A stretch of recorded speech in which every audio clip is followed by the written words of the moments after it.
convidar vocês a ler junto comigo o Salmo de número 77. Eu gostaria que você abrisse a sua Bíblia ou você acompanhasse aqui. Eu peço para que troque a versão, coloque a versão NVT, fazendo um favor, para que a gente tenha uma leitura uniforme aqui no telão. A gente está usando aqui NVI, mas hoje em especial nós usaremos a versão NVT, que é a nova versão transformadora. Perfeito. A palavra do Senhor nos diz assim: clama a Deus, sim, grito bem alto, quem dera Deus me ouvisse. Quando eu estava angustiado, busquei o Senhor, orei a noite toda, de mãos estendidas para o céu, mas minha alma recusou-se ser consolada. Lembro-me de Deus e começo a gemer, desfaleço, ansioso por ajuda. Tu não me deixas dormir, estou tão desesperado que nem consigo falar. Penso nos dias que passaram, nos anos que há muito se foram. À noite relembro canções alegres, consulto minha alma e procuro compreender minha situação. Acaso o Senhor me rejeitou em definitivo? Jamais voltará a ser bondoso comigo? Seu amor se foi para nunca mais voltar? Deixou de cumprir suas promessas para sempre? Deus esqueceu de ser bondoso? Em sua ira fechou a porta para a compaixão? Versículo 10. Pensei, é por esta razão que sofro. O Altíssimo voltou sua mão direita contra mim. Depois, porém, lembro-me de tudo que fizestes, Senhor. Recordo-me das tuas maravilhas do passado. Estão sempre em meus pensamentos. Não deixo de refletir sobre os teus poderosos feitos. Teus caminhos, ó Deus, são santos. Que Deus é poderoso como o nosso Deus. És o Deus que realiza maravilhas. Mostra o teu poder entre as nações. Com o teu braço forte resgataste teu povo, os descendentes de Jacó e José. Verso 16. As águas te viram, ó Deus. As águas te viram e estremeceram. Até as profundezas do mar se agitaram. As nuvens derramaram chuva. Os trovões ressoaram nas alturas. E os teus relâmpagos riscaram os céus. No redemoinho ouviu-se o estrondo do teu trovão. Os relâmpagos iluminaram o mundo, e a terra tremeu e se abalou. Teu caminho passou pelo mar, teu trajeto pelas águas poderosas, e ninguém percebeu teus passos. Conduziste teu povo como um rebanho de ovelhas pelas mãos de Moisés e Arão. Vamos orar? Curva a sua cabeça. Senhor, nessa noite nós estamos diante da Tua Palavra, Pai. A Tua Palavra que é viva e eficaz para transformar o nosso coração, o nosso entendimento e fazer com que nós venhamos, Senhor, se voltar para Ti, sabedores de que Tu és a nossa esperança e redenção. Por isso, Espírito Santo, ilumina a nossa mente nessa noite. Conduza o nosso coração. Guarda, Senhor, a Tua Palavra no nosso coração. Ajuda-nos, Senhor, a perceber o Teu eterno cuidado. Em nome de Jesus. Amém. Meus irmãos, eu sou muito difícil de colocar tema e mensagem. Mas como a gente está no mês da família, né, e a gente está dando seguimento em algumas exposições falando a respeito dessa relação de família e evangelho, eu fui desafiado a colocar um tema na mensagem, e o tema que eu pensei foi confiar em Deus diante das crises de fé. E a gente está diante de um texto que nos mostra isso. Mas antes da gente entrar propriamente no texto, eu peço que você me ouça durante alguns instantes, naquela pequena introdução, de 40 minutos, Marcelo, para a gente poder entender algumas coisas. Meus irmãos, eu queria fazer uma pergunta na realidade. Vocês alguma vez já observaram um roteiro de novela? Quem aqui já assistiu novela alguma vez? Eu já assisti, né? Eu lembro, quando eu era adolescente, estava ali com meus 12, 13 anos, eu morava com a minha avó, e minha avó e minha tia, no período da tarde, ali de 1h às 16, 17 horas, elas paravam para sentar ali depois do almoço e ver alguma novela, e era uma televisão só lá em casa, e eu tinha que ver aquelas novelas junto com ela. Então, toda Maria do Bairro, Usurpadora, né?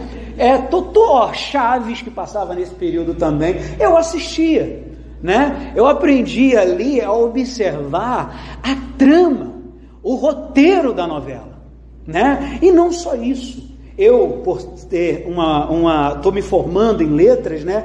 Eu acabei também gostando muito de leitura. Eu comecei a ler muito cedo, né? Enquanto o pessoal estava jogando bola, vocês podem observar que eu não sou de jogar bola, né? Essa prosperidade aqui não deixa eu mentir para os irmãos. Enquanto os meus colegas estavam jogando bola, eu estava lendo um livro. Então eu li Dom Casmurro, eu li Vidas Secas, de Graciliano Ramos, que é um livro espetacular. E teve um livro que foi o start para a leitura para mim, que foi um livro chamado Aprendendo a Amar e a Curar. É um livretinho pequenininho, mas que para mim foi maravilhoso e fez eu observar e ter prazer pela leitura, por essa arte tão maravilhosa que é a literatura, né? Nós somos ricos na literatura. Quando você vê, por exemplo, Vidas Secas, de Graciliano Ramos, você olha lá para o Fabiano, que é um dos personagens, talvez a personagem principal do livro, você se identifica com ele em alguns momentos. Quantos aqui já se identificaram com uma personagem de um filme, de uma novela, e você fala assim, gente, eu já passei por isso. Eu já vivi esse problema, ou eu já me alegrei desse jeito. E aí você olha para determinada situação, você vai ver lá uma mãe cuidando do filho, ou um pai cuidando do filho, você fala assim, caramba, eu faço isso com meu filho também. E você pode observar que isso são coisas de culturas diferentes.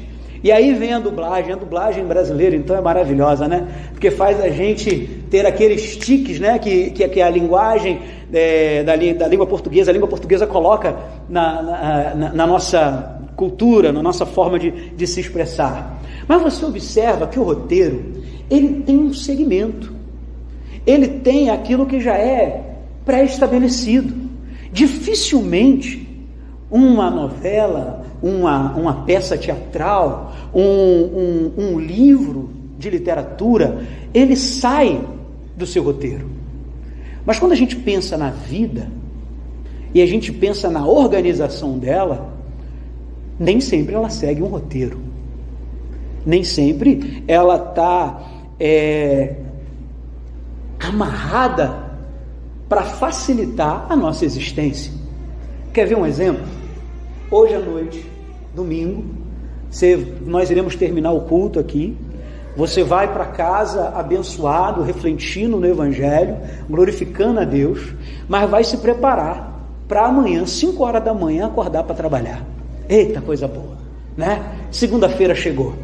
E aí você chega em casa, você prepara a sua bolsa, você prepara o que você precisa levar, se a sua roupa você já deixa ali separada, tudo organizado. Acorda no dia seguinte, fazendo aquele bom café, aquele pãozinho, né? Derretido na manteiga, na chapa, como é bom, como é gostoso, né? E você vai fazendo aquilo tudo, se arruma e ainda tem 20 minutos de sobra para poder se atrasar com vontade. Olha que coisa boa, não é? Aí acontece um start da vida. Você pega a chave do seu carro, abre o seu portão, vai para a sua garagem, olha para o seu carro e o que acontece? O pneu está furado. Oh, meu Deus do céu. E aí, cara, para piorar, o teu step está vazio e a chave que troca a roda não está contigo, tu emprestou para o vizinho. Olha que problemão. Isso é a vida, meus irmãos. A vida, ela tem essas dinâmicas que estão, ora, dentro do nosso controle, porque você acordou, você escovou o seu dente, você fez o seu café, você fez o seu pãozinho lá na chapa, na frigideira, no grill, seja lá o que for. Tudo isso aconteceu sob o seu domínio. Mas o pneu furado do carro você não notou. E por que eu estou falando dessas coisas? Porque a vida, ela não tem um roteiro pré-definido. Ela é algo pulsante. É algo que nos traz uma beleza infinita, mas também pode proporcionar uma amargura sufocante. Pois ela é composta de coisas maravilhosas, mas também de desafios que subjugam a nossa vontade e, em certos momentos, tira de nós a nossa vontade de viver. Lembra de Elias? Elias estava sendo perseguido por Jezabel e Acabe.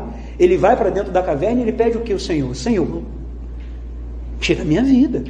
Estou parafraseando o texto. Ele deseja a morte por causa da perseguição. Mas afinal, meus irmãos, o que é a vida? Talvez essa seja a pergunta motriz para a nossa existência. E dificilmente a gente vai responder com clareza e objetividade. É claro que para nós, que somos cristãos, a vida é quem? Cristo. Cristo. Ele é o motivo da nossa existência, Ele é a nossa vida. Mas Ele também diz que nós estamos aonde? No mundo. E no mundo nós teremos aflições diante da vida que nós levamos.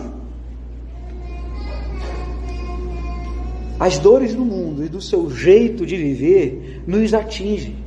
E nós ficamos perplexos com a sua crueldade. Sentimos angústia quando somos abandonados por alguém.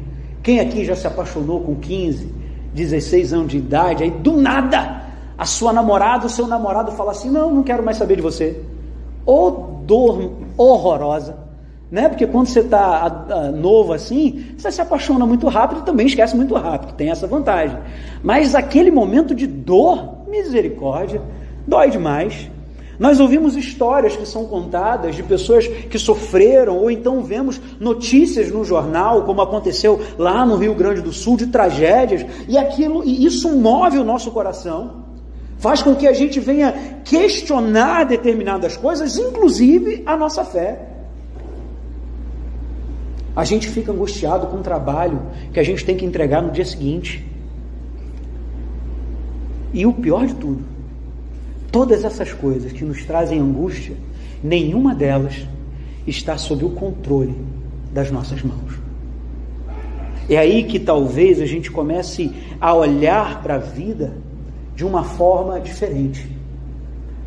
Aí você deve estar pensando assim, mas Isaac, eu me organizo, eu sou uma pessoa que planeja, eu sou uma pessoa que deixa tudo organizado para que tudo corra bem. Mas há circunstâncias que ocorrem na nossa existência que estão fora do nosso controle, como o exemplo do carro que eu dei para os irmãos. E isso tudo, meus irmãos, é um pequeno exemplo do que a vida é. Você deve estar pensando assim, o Isaac está falando de coisas totalmente aleatórias, né? Porque parece que ele não está amarrando o texto em si, mas é porque o Salmo 77, ele é literalmente algo da vivência, e não amarrado a um fato como outros salmos, por exemplo. O salmo que nós lemos aqui, de número 51, da contrição, trata do pecado de Davi com Betseba, mas o Salmo 77 de Asaf, ele não trata de algo específico do povo. Ele não trata de alguma tribulação ou alguma situação que o povo viveu, que a nação viveu, ou que o próprio Asaf viveu. Mas aí, diante de tudo isso que eu falei, eu lembro de uma canção da nossa querida MPB, que talvez você conheça. O nome dela é O Que É, de Gonzaguinha. E o início dela diz assim: e eu fico com a pureza da resposta das crianças. A vida é bonita e é bonita, porque viver é não ter a vergonha de quê? De ser feliz. E por que eu citei essa canção especificamente? É porque as crianças, em inúmeros momentos, enquanto eu e você, adultos, conscientes de si, planejadores, né, que estão preocupados demais com o dia da manhã, a criança simplesmente vive. Eu, então, que tenho uma filha de 7 anos, que os irmãos conhecem, ela está ligada no 220 o tempo inteiro, e o que mais ela quer é ser feliz, é brincar, é literalmente tocar o terror às vezes, pular em cima do sofá. Gente, meus irmãos, eu estava dormindo, e a caminha dela é uma caminha que é tipo uma casinha, assim, eu estava dormindo, trabalhando à noite, aí sabe quando você, aquele instinto de pai, de mãe, que você dá aquele estalo assim, eu preciso ver o que Maísa está fazendo. Aí eu abri o olho, eu na cama, deitado, abri o olho, Maísa estava em cima do teto da cama, assim, pendurando, assim, e eu falei assim, sangue de Cristo tem poder. O medo era cair, né, bater a cabeça, eu ter que sair para socorrer, aquela coisa toda, um transtorno horroroso. Mas a criança nos ensina a viver, por quê? Porque ela se torna dependente de nós, meus irmãos. E Jesus diz para que eu e você venhamos ter um coração como de criança, que significa ser dependente dele, significa voltar-se para Deus e entender que Ele é a nossa provisão e é a nossa vida, porque diante da vida nós temos muitas faces, e enquanto família, como pai, mãe, filhos, tios, avós, nós temos que enfrentar todos esses obstáculos. E é aqui que o Salmo que nós lemos nos auxilia a entendermos esses processos. A busca pela felicidade, pelo contentamento, pelo orgulho de ser alguém importante na vida de outra pessoa, é bacana, é legal. Mas isso tudo é apenas um esboço do que é a vida. Portanto, eu quero te convidar a ler junto comigo os versos que nós vimos. Entenda uma coisa antes. Os salmos, eles são divididos em 5 livros, como o pastor Fernando colocou aqui há 3 domingos atrás. E esse salmo que a gente escreveu, especificamente, é de Asaf. Esse Asaf, ele foi o regente do coro que Davi colocou, e você consegue encontrar essa referência em 1 Crônicas, capítulo 15, versículo 16 e 17. E segundo, os salmos, eles têm uma ênfase centrada na adoração a Deus, na confiança em sua bondade, mas eles também servem como lamentação pelas injustiças e pelas perversidades, mas ao mesmo tempo os salmos declaram a grandeza e a soberania de Deus em todas as circunstâncias que a vida proporciona. Além disso, os salmos nos ensinam e nos inspiram a ter uma vida cheia de gratidão, amor e devoção a Deus. E mais do que isso, irmãos, eles falam por nós. Porque eu acredito que em algum momento, quando nós lemos esse Salmo 77, você se identificou com algum versículo. E o próprio Jesus, quando orava, ele também citava os salmos em suas orações. Sendo assim, vamos ao Salmo 77, e eu queria pedir para colocar aqui o versículo 1 do Salmo 67, que diz: elevo a Deus a minha voz e clamo, estou lendo a versão errada, meus irmãos, mil perdões. Clamo a Deus, sim, grito bem alto, quem dera Deus me ouvisse. Versículo 2: quando eu estava angustiado, busquei o Senhor, orei a noite toda, de mãos estendidas para o céu, mas a minha alma recusou ser consolada. Verso 3: lembro-me de Deus e começo a gemer, desfaleço, ansioso por sua ajuda. Asaf nos mostra, nesses 3 versos, que existe um caminho de tristeza. E quando nós estamos consumidos pela tristeza, nós somos capazes de olhar para Deus e não reconhecer o seu agir. Já viveram momentos assim?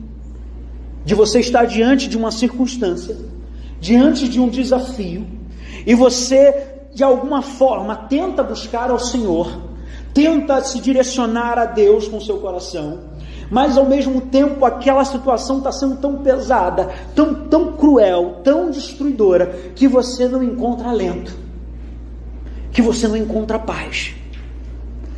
E por conta dessa tristeza, a nossa alma, ela não consegue encontrar contentamento em Cristo, em Jesus, e o consolo que podemos receber.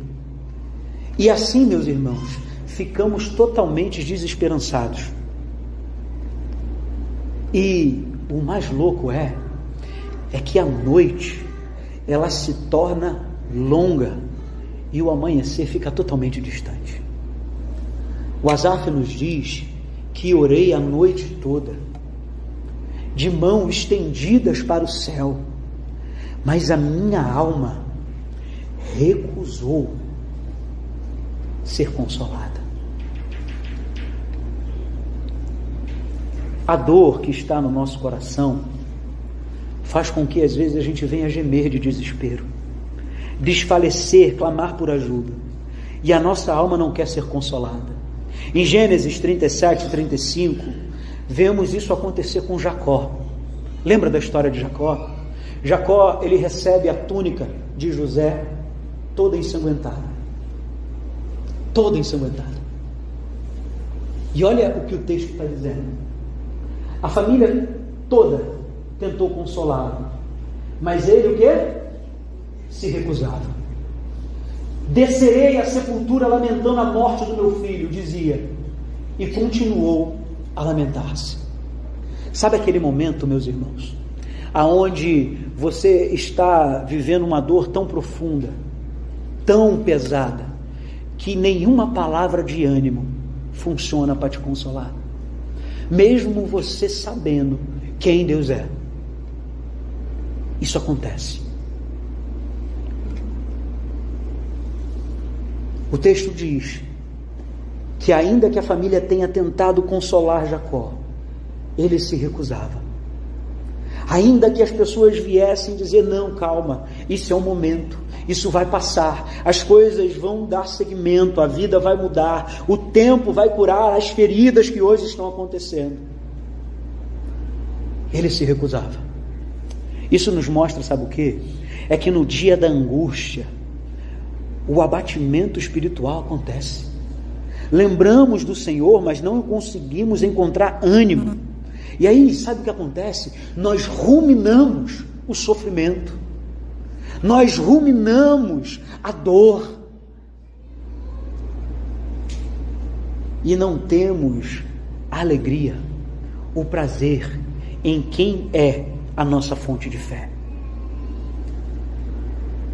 E aí a dor se torna medo, se torna angústia, se torna um coração perturbado, assim como o do salmista nesses 3 primeiros versos. E além da dor criar todas essas circunstâncias, ela cria os questionamentos e a busca por Deus. Você vai ver que no versículo 4 ao versículo 9, Asaf diz assim: tu não me deixas dormir, estou tão desesperado que nem consigo falar. Esse texto nos mostra que a dor, ela tira o nosso sono, ela acaba com o nosso descanso. Sabe quando Jesus diz, vinde a mim, todos os que estão cansados e oprimidos, e eu vos aliviarei? A dor acaba com isso, porque ela cega o nosso entendimento de quem é Cristo. Nós ficamos totalmente atordoados, meus irmãos. Cria um desânimo, desfalece o corpo e produz em nós um silêncio diante das adversidades. Sabe aquela dor que você não consegue nem exemplificar o que você está sentindo? É disso que Asaf está dizendo quando ele está dizendo, eu não consigo dormir e muito menos falar. Eu não consigo compartilhar a minha dor com o outro e encontrar no outro o consolo que eu estou precisando. Agora vem algo que eu me recordo em Atos dos Apóstolos, capítulo 27, versículo 29. Coloca para mim, Lucas, fazendo favor. Olha o que acontece aqui, meus irmãos. Temiam que, se continuássemos assim, seríamos atirados contra as rochas na praia. Por isso lançaram 4 âncoras da parte de trás do navio e ansiavam para que o dia chegasse logo. Esse trecho das Escrituras está tratando do momento do naufrágio que Paulo teve em direção à ilha de Malta, lembra? Meus irmãos, eles passaram por uma tempestade que durou 14 dias. Imagina aí, a gente não está falando de um cruzeiro maravilhoso, com uma estabilidade perfeita, né? Movido a combustível, com facilidade, não, a gente não está falando disso, a gente está falando de um barco, aonde a onda batia e levava para onde quisesse. Eles jogaram as cargas fora, eles se desesperaram, o Senhor falou para Paulo o seguinte: olha, fique calmo, ninguém vai se perder, descanse. Mas os homens dessa tripulação, ali a NVT traduz como ansiavam, mas a revista atualizada, ela diz assim, eles oravam para que o dia amanhecesse. Meus irmãos, existem tormentos que faz com que a gente venha fazer a oração mais louca da nossa vida, porque independente da minha oração, o sol nasce no dia seguinte. Entenderam a dor? Também, o trecho do Salmo 77, agora no versículo 5, nos faz relembrar os dias de glória. Olhe para aí o verso 5. Penso nos dias que passaram, nos anos que há muito tempo se foram. E aí a gente recorda dos dias de glória, né? Aqueles que já estão com seus cabelos brancos, começam a recordar lá da sua juventude, né? Na época que subia eu estou falando isso dos cabelos brancos, irmãos, porque eu também estou ficando com cabelo branco, tá? Pelo amor de Deus, não se ofenda, tá? Estou ficando com os cabelos brancos. A minha filha olha para mim e fala: pai, essa barba já está começando a ficar branca, hein, pai? Está na hora de pintar, pai. Mas tudo bem.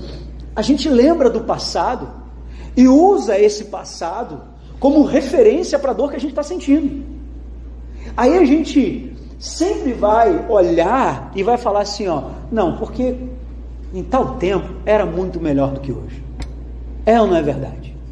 A gente olha para o passado e fala assim, não, na minha época não era desse jeito, na minha época não estava assim, na minha época as coisas não aconteciam dessa forma, talvez não acontecesse que você talvez não tivesse tanta informação como você tem hoje. Porque hoje, essa ferramenta maravilhosa que nós temos, faz com que você saiba de todas as coisas em tempo instantâneo. Eu, por exemplo, quando o Michael Jackson morreu, vocês lembram disso? Eu soube da morte do Michael Jackson no Twitter. 3 horas depois, a Rede Globo notificou. Olha só. Então, a máxima da informação está acontecendo. E a gente olha para o passado, tendo ele como referência para o momento, mas às vezes ele não compreende. Eu não estou dizendo aqui, meus irmãos, que nós não podemos usar o passado como referência para um futuro melhor, não é isso. Mas é tentar às vezes usar o passado como referência para a dor que a gente está sentindo. Aí a dor intensifica. Porque a gente olha para a mocidade, para o tempo onde nós fomos felizes, e aí a gente está diante de uma dor, diante de uma notícia ruim, e a gente fala assim, poxa vida, a vida passou e eu não vi, eu estou passando por esse problema e isso está me consumindo, eu perdi um filho, o meu pai e a minha mãe faleceram, mas quando eu vivia lá, isso era tão bom, e é verdade. Mas isso não pode ser a comparação para você dar continuidade na vida. Porque o que o salmista está dizendo é, eu relembro, verso 6, eu relembro as canções, consulto minha alma e procuro compreender a situação. Porque não há compreensão, não há entendimento diante da dor. E a gente quer lembrar das bênçãos passadas, mas as nossas almas estão tão amarguradas que nós começamos a questionar e começamos a romper com aquilo que é realmente bom. O Asaf, olha como é que o Salmo fala conosco e fala para nós e mostra para nós que também nós devemos olhar para ele e entender esse processo. Ele diz assim: acaso o Senhor me rejeitou em definitivo? Sabe quando você olha para dentro de você e vê a circunstância cruel e começa a questionar sua fé? Asaf está fazendo isso. Ele está dizendo assim: acaso o Senhor me rejeitou em definitivo? Sabe qual é a minha esperança? É que a palavra de Deus responde. Lamentações, capítulo 3, versículo 31 e 33 diz: pois o Senhor não abandona ninguém para sempre. Embora traga tristeza, também mostra compaixão, por causa da grandeza de seu amor, pois não tem prazer em afligir as pessoas, nem em lhes causar tristeza. O Senhor não rejeita em definitivo. Ele levanta uma outra pergunta, versículo 7 ainda: jamais voltará a ser bondoso comigo. Salmo 30, versículo 5, a Bíblia responde: pois sua ira dura apenas um instante, mas seu favor a vida inteira. O choro pode durar toda a noite, mas a alegria vem o quê? Pela manhã. Verso 8 ele diz: seu amor se foi para nunca mais voltar? Não. Jeremias 31, 3 diz: há muito tempo o Senhor disse a Israel: eu amei você com amor eterno, com amor leal, e atraí para mim. Quando você questionar diante da dor, diante do sofrimento, diante da perda de um filho para as drogas, diante do luto de um parente querido, diante da notícia de um câncer, diante da tristeza de um rompimento de um relacionamento, e você falar: será que o Senhor parou de me amar? Eu amei você com amor eterno.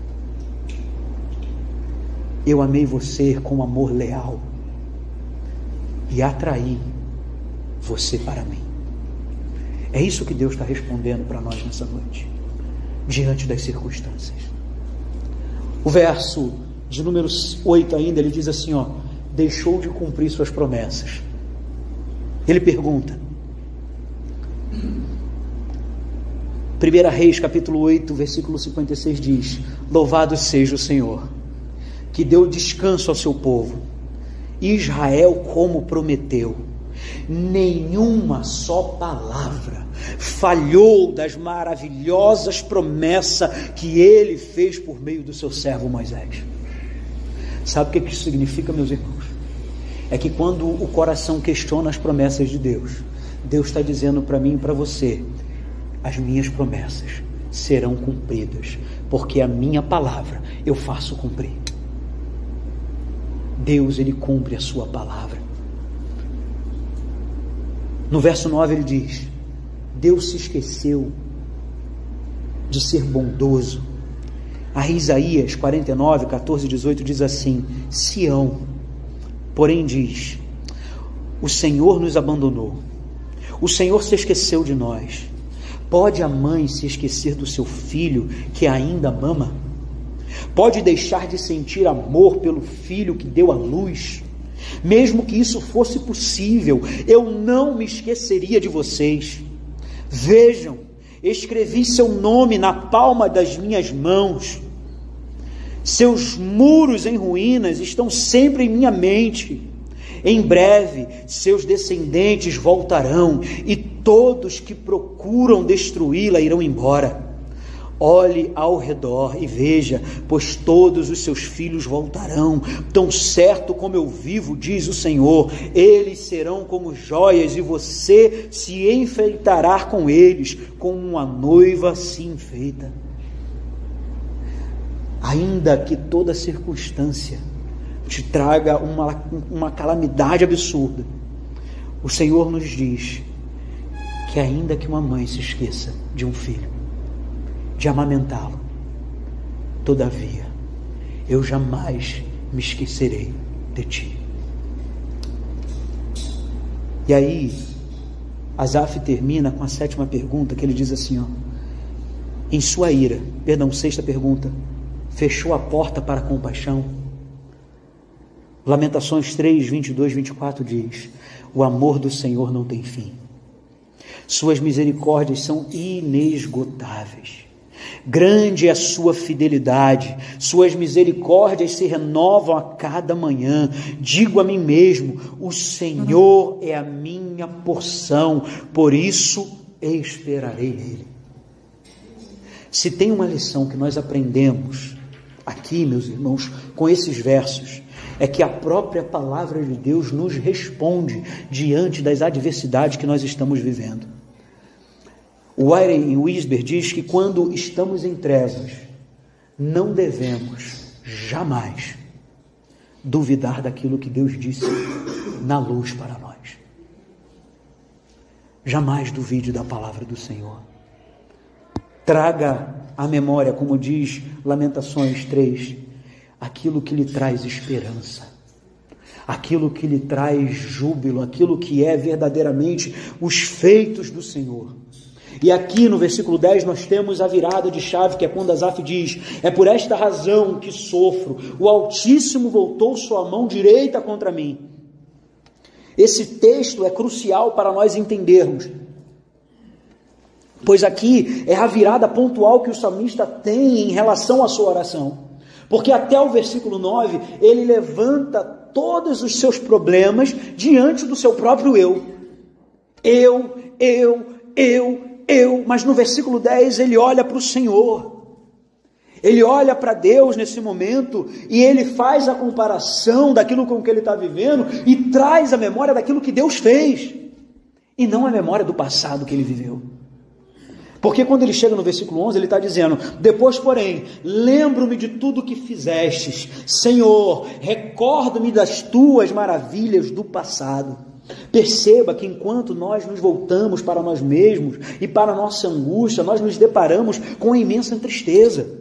Mas quando fazemos juízos de nós e vemos o quanto somos pequenos ao reconhecer as nossas fraquezas e começamos a trilhar o caminho de deixar de olhar para dentro e fitarmos os nossos olhos em Cristo, dessa forma a nossa vida muda. Porque se a gente fita, se a gente coloca a esperança na força do braço, a gente fracassa. O salmista nos mostra que nós devemos buscar na memória a fidelidade de Deus pelo seu povo, o cuidado de Deus que Ele tem pela nossa existência e não as suas próprias obras. Assim o nosso coração começa a ter esperança para continuar a viver em direção ao futuro, não projetado por mim ou por você, mas um futuro projetado por Deus. No verso 12 ele diz que estão sempre os meus pensamentos, não deixo de refletir sobre os teus poderosos feitos. O encorajamento, meus irmãos, vem quando alimentamos a nossa mente, o nosso coração com os grandes feitos de Deus, pois os feitos de Deus são provas incontestáveis do seu amor e poder. Deste modo, relembrar o que Deus tem feito e fará é a nossa âncora para o presente e o nosso mirante para o futuro.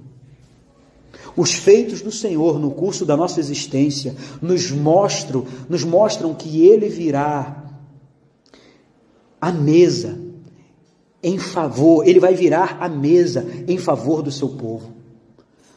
Nada é impossível para o amor leal de Deus. No verso 3 ele está dizendo, os teus caminhos, ó Deus, são santos. Que Deus é poderoso como o nosso Deus.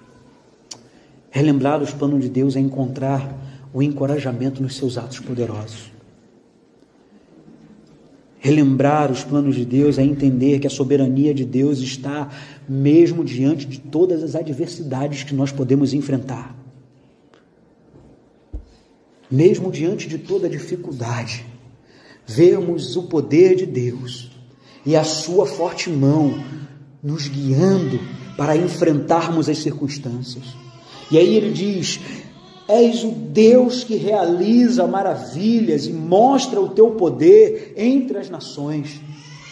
Os deuses das outras nações não passavam de ídolos, desprovidos de poder, mas as maravilhas do Senhor têm demonstrado a sua obra para a redenção do seu povo. E não só isso, os outros povos veem os grandes feitos do Senhor. No verso 15, o salmista relembra como o Senhor redimiu o seu povo, resgatando das mãos de Faraó. O texto nos diz que com teu braço forte resgatastes o teu povo, os descendentes de Jacó e José. E no verso 16 a 20 ele diz assim: as águas te viram, ó Deus. As águas te viram e estremeceram, até as profundezas do mar se agitaram. As nuvens derramaram chuva, os trovões ressoaram nas alturas e os relâmpagos riscaram os céus. No redemoinho ouviu-se o estrondo do teu trovão, os relâmpagos iluminaram o mundo e a terra tremeu e se abalou. O teu caminho passou pelo mar, teu trajeto pelas águas poderosas, e ninguém percebeu teus passos.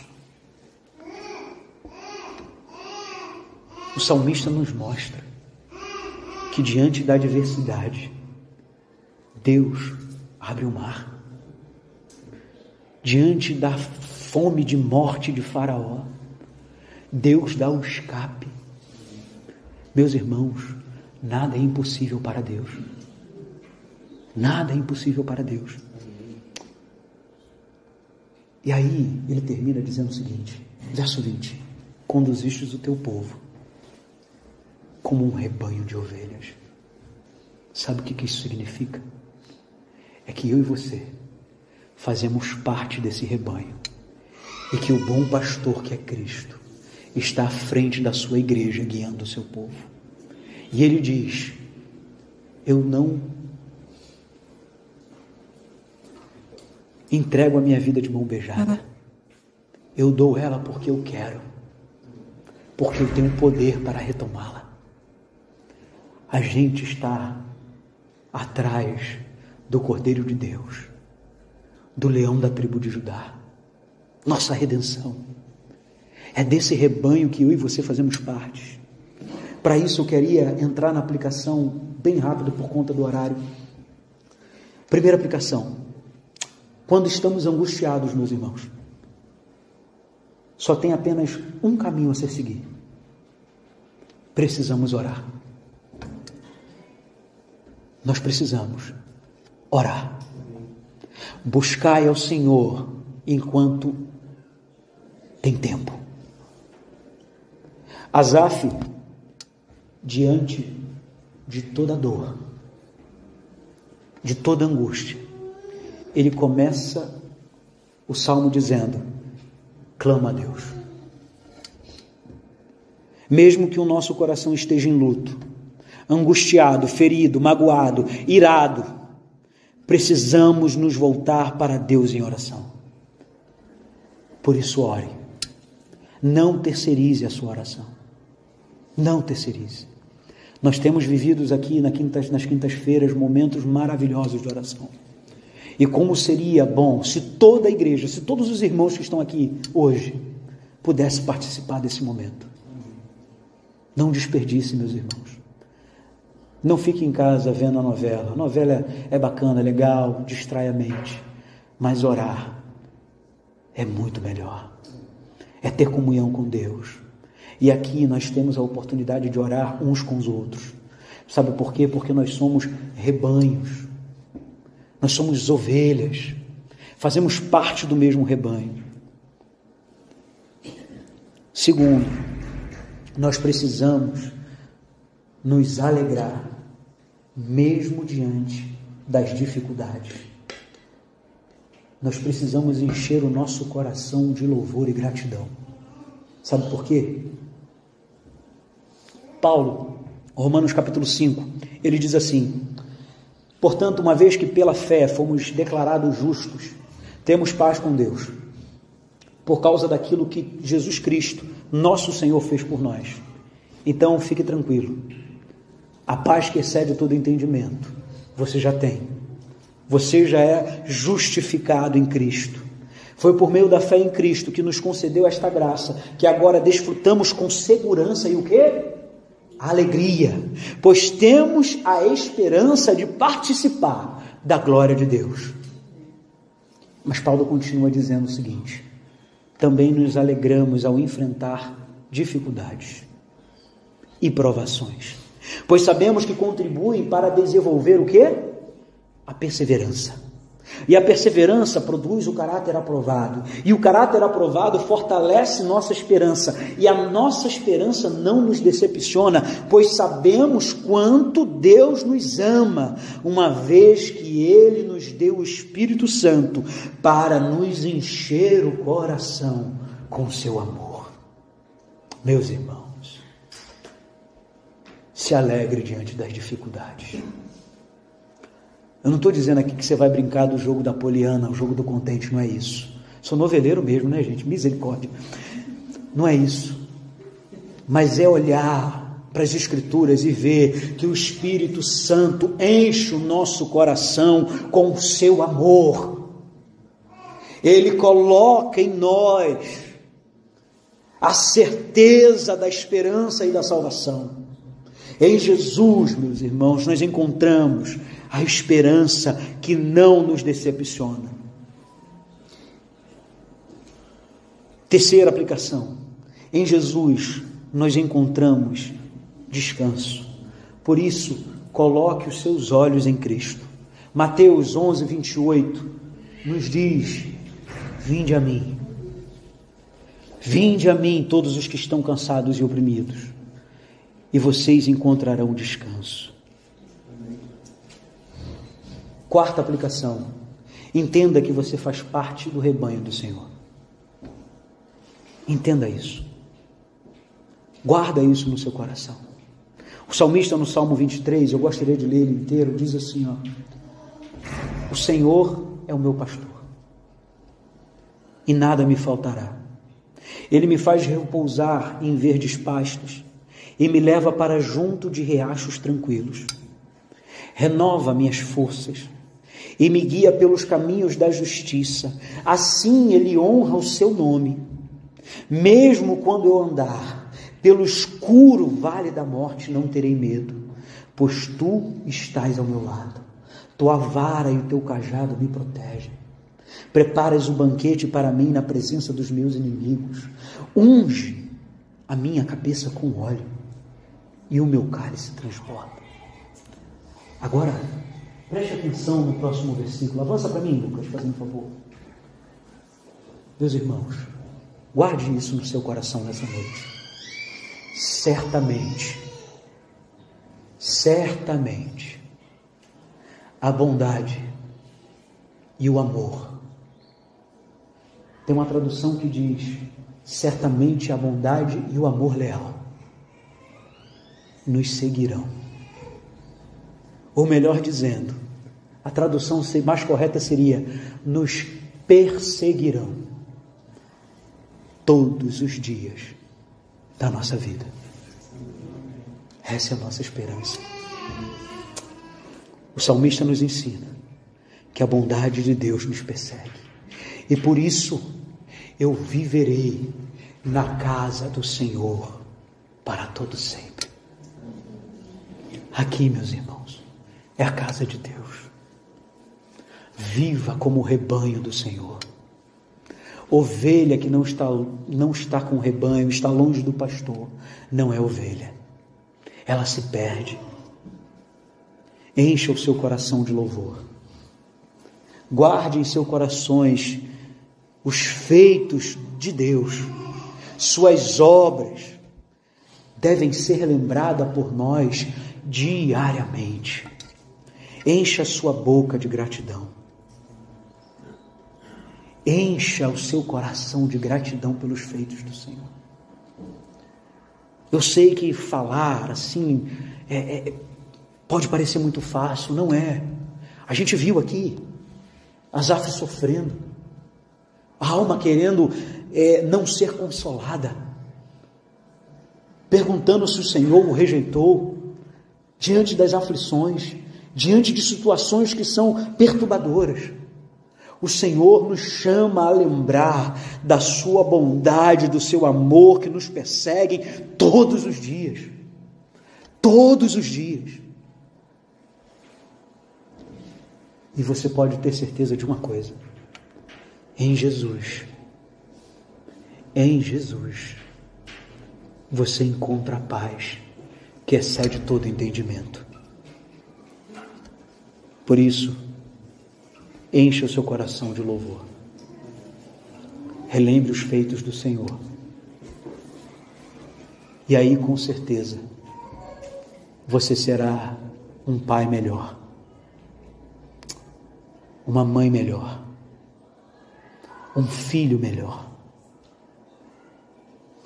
uma mãe que respeita a alteridade da filha, um pai que respeita a criatividade do filho, um filho que honra e reconhece o valor dos seus pais diante das dificuldades que eles enfrentaram na vida. Se tem uma coisa que depois que eu me tornei pai e a Mara se tornou mãe, é valorizar ainda mais o que os nossos pais passaram. Eu acredito que muitos de vocês também já perceberam isso. Porque diante das angústias que famílias vivem, nós precisamos olhar para esses salmos.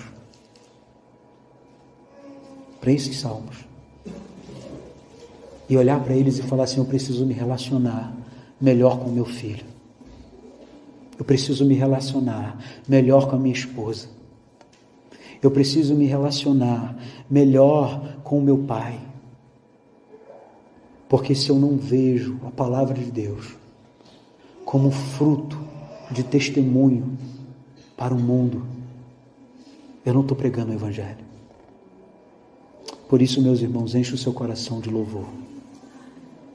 Enche o seu coração de gratidão.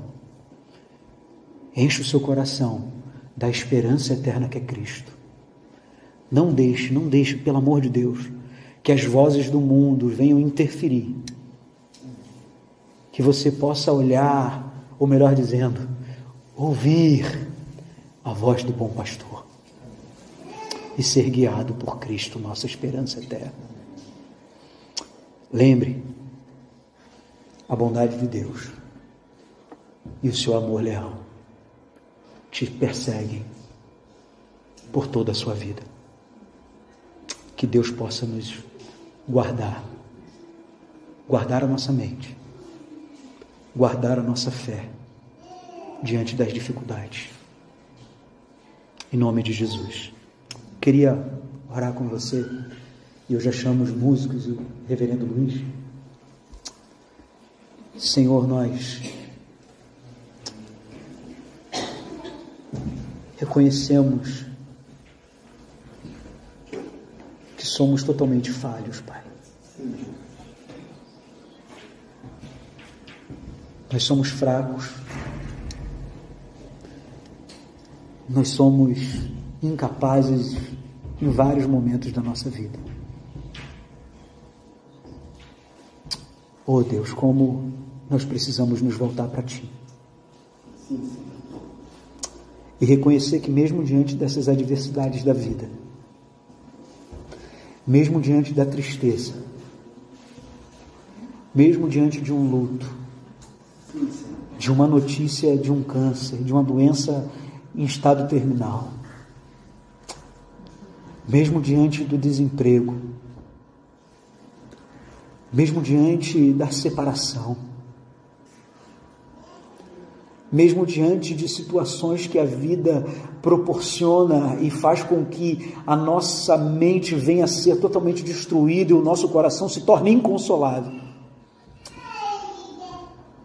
nós precisamos nos lembrar de Ti, Senhor. Por isso que nós te clamamos nessa noite, Espírito Santo. Assim como Paulo nos ensina, dizendo que o Senhor coloca a esperança no nosso coração, a esperança que não nos decepciona, pois sabemos que Deus nos ama e o Espírito Santo enche o nosso coração desse amor. Por isso nós rogamos a Ti, Senhor. Guia-nos pela vereda da Tua justiça.